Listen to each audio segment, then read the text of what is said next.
Hello and welcome back to my RC channel. I'm AndyRC and today I'm going to be checking out the Full Speed Eaglet 85. Now, I have been a big fan of the Full Speed products so far. So previously I have reviewed the Leader 120 and this is probably my favourite brushless micro at the moment. Now, I did have some problems with it at the start. I was getting flip of death, but then I made a video series on it and increased the digital idle speed and that sorted it out. By the way, if you're interested in this model, I'm going to be doing a giveaway in the next couple of days, so definitely look out for that.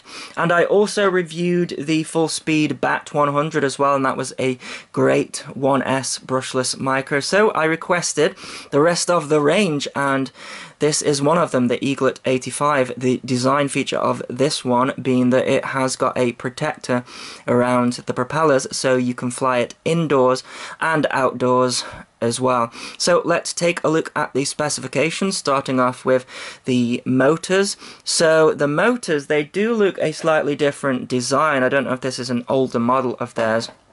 They are branded SZ Speed, so I don't know if that is related to Full Speed or not, but they are 1104 7500 kV motors, and they are running a 1.9-inch propeller, so it's a 5-blade propeller there. And then other than that, the features are very much similar to the other Full Speed products. So we have got 10 amp all-in-one BL Halley S ESCs running D-Shot 600. We have an omnibus flight controller with a built-in on-screen display, and there's also a buzzer connected as well. And then if we come up to the top here, we have got the same all-in-one camera, so it's 48 channel. It's got 2 buttons on it which you can access through the top here. So the front button switches between NTSC and PAL, and it also reverses the image. I don't know why you'd need that.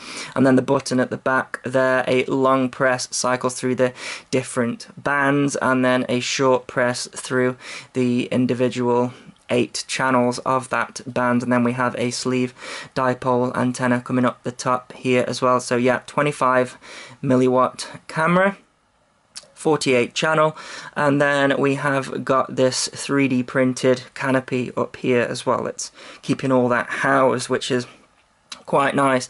Now, when I requested this one, it was only available as a plug and fly without a battery, but now when I look, we have the option for a 30C 500 milliamp battery and a DSMX receiver. So I've had to add the receiver here, and it's a FR Sky D8 receiver, and in order to do that you have to do some soldering, so I've had to add that. And we have some screws here to take that canopy off, and I'll show you that in a little bit. So without a battery it weighs 67 grams, and with this 2S Eachine 80C battery that I'm using, it weighs 93 grams.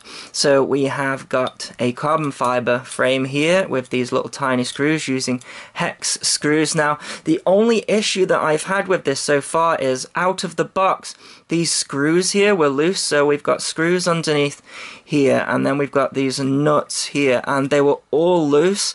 I've had to tighten them up, otherwise I would have lost them. And I've also put thread lock on there as well, so that the vibrations don't make them come loose. But other than that, yeah, that's really the only issue that I've had. It's also quite difficult to get to these screws as well. So yeah. Another thing that I found as well is because these screws were loose, then these little plastic mounts here, they were off to one side and the props were catching a little bit, so I've just moved them into the proper place and now they aren't catching at all. So you don't get given a lot of stuff in the box. It's the usual Full Speed box, and the only thing I got given was a spare set of these propellers here. The propellers were already connected to the quadcopter, so yeah, that was quite nice.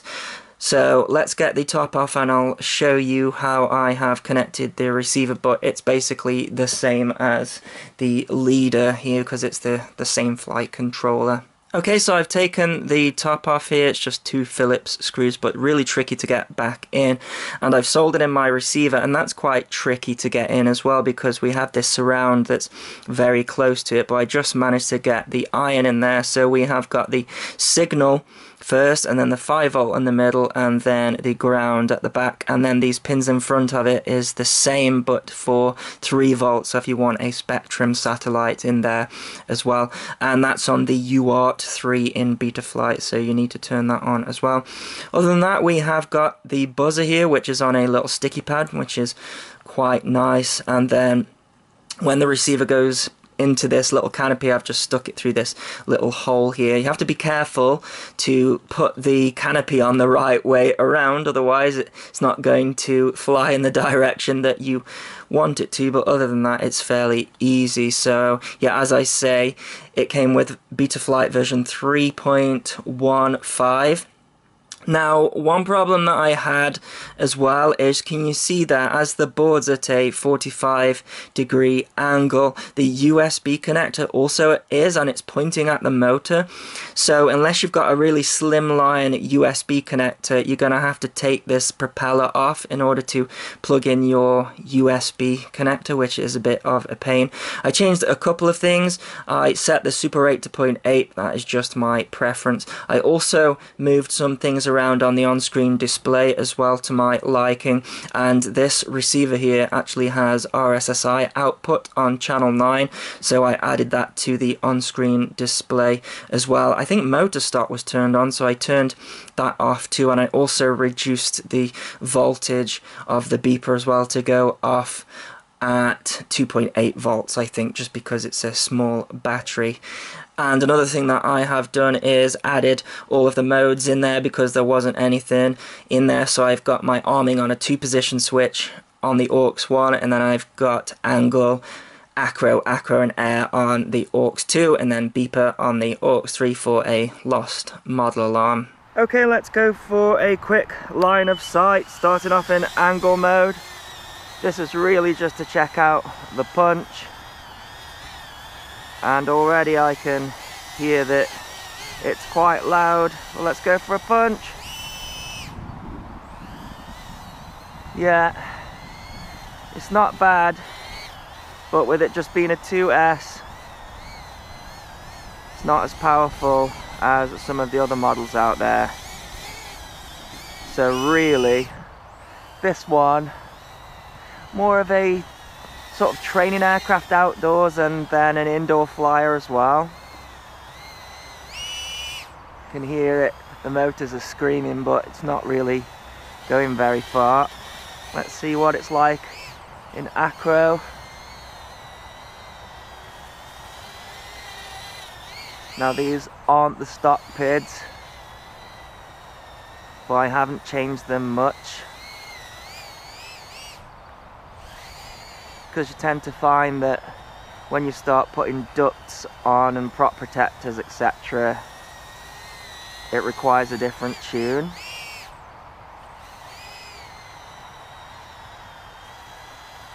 But it's flying okay.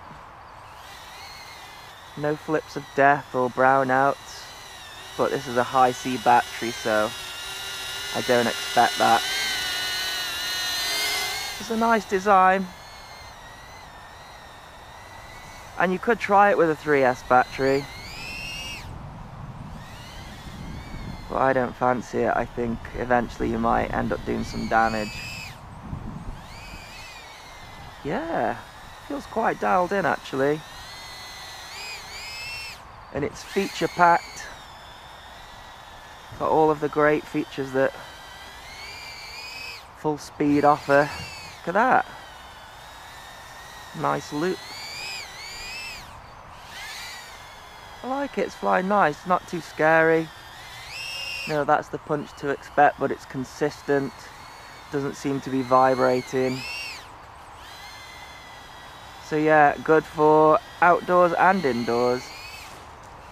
But if you're wanting the most powerful model that there is, this isn't it.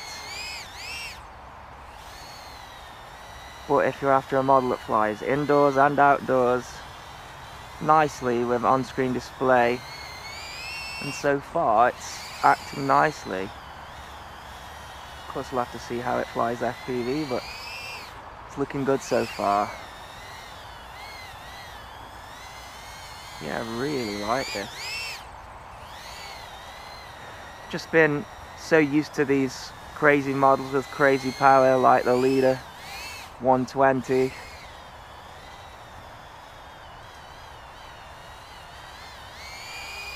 So it's hard to judge this one on power after flying those. But it flies nice either way.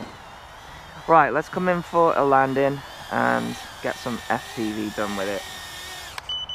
So as I was saying earlier, having prop protectors on a model or ducts or whatever, it definitely affects how the model flies and how you have to tune it.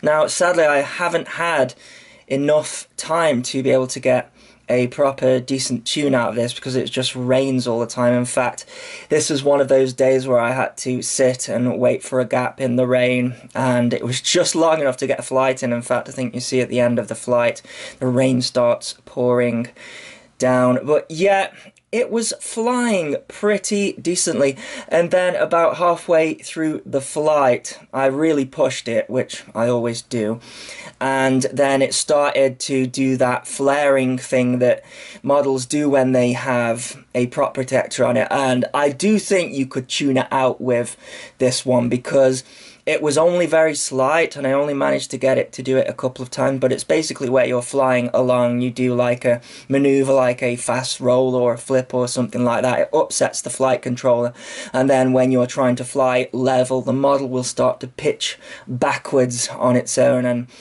I think it'll start doing, there you go, can you see it? I sort of confused it with a maneuver. I did one of my cartwheels that I like to do, and from that point on you can see there that as I went into a turn that it started flipping backwards. And like I say, I do think you could tune it out, but you'd have to spend more time doing it, which I don't have at the moment with this weather. But yeah, I have to say it flew pretty nicely. I think it's going to be great for the hybrid of flying indoors in angle mode, and then if you want to take it outside and do a bit of flying, then yeah, it will fly, but you'll have to do some work on the tune if you want to do proper acro, I think. And I've found that is pretty much the case with all of these models that have got prop protectors and ducts and things, because the flight controllers just aren't built or designed for them, really. It's just something that we add on extra, but you can tune it out. I have managed to tune it out in the past, and I've flown models that haven't had the issue as well. So yeah, I think this is pretty good. It's another good one from Full Speed. I don't think it's my favourite compared to the Leader, but yeah, that one's going to be pretty hard to beat. But other than that, it's got huge features, as all of the Full Speed models have got, and it's nicely priced as well. But anyways, I think the rain is going to start coming down. It's a 3-minute flight with this battery, so I'll put a link in the description if you wish to get one. And as you see the rain hitting the quadcopter, thanks so much for watching. Please continue to subscribe. Cheers.